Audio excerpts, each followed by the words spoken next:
पिरियालो report Sarfaraz Abbasi पिरियालो लगे government boys elementary school उलरा में annual अर्थ day वडे जोश सां मल्हायो वियो। साइंस टीचर माजिद हुसैन अब्बासी उस्ताद निसार अहमद भुट्टो शागिर्दनि खे ॼाण ॾींदे ॿुधायो त हर साल पूरी दुनिया में 22 अप्रैल ते अर्थ डे मल्हायो वेंदो आहे। असीं भी अॼु सुजागी पैदा करण लाइ ही प्रोग्राम करे रहिया आहियूं। प्रोग्राम में शागिर्दनि वॾे जोश सां हिस्सो वरितो ऐं केतिरियूं एक्टिविटीज़ कयूं। प्रोग्राम में शागिर्दनि धरतीअ खे गदिलाइण खां बचाइण लाइ तकरीरूं कयूं। बेत पढ़िया, चार्ट पेपर ते ड्राइंग करे पंहिंजा ख़्याल पेश कया। क्लास 8 जे शागिर्द अब्दुसलाम भुट्टो तकरीर कंदे चयो त धरती हिन काइनात जो ख़ूबसूरत तरीन सयारो आहे। असांजी वध खां वध कोशिश हिन धरतीअ खे गदिलाइण खां बचाइण जी हुजे। ख़ासि करे प्लास्टिक ऐं प्लास्टिक मां ठहियल शयुनि जो इस्तेमालु न करणु घुर्जे।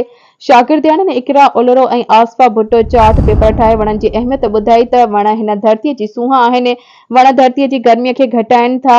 असांखे वणनि जा ॿेला ॿाहिरि आबाद करणु घुर्जनि। उन दौरान हिन धरतीअ जे सभ खां अहम जिसे पाणीअ बाबति पिणु क्लास 3 जे शागिर्द अक्सा उलरो ऐं ज़ैनब उलरो पंहिंजा ख़्याल पेश कंदे चयो त पाणी ज़िंदगीअ जो जियापो आहे। पाणी खां सवाइ हिन धरतीअ जी का बि अहमियत न आहे। असांखे बि पंहिंजनि दरियाहनि जा कुदरती वहिकिरा बहाल करणु घुर्जनि।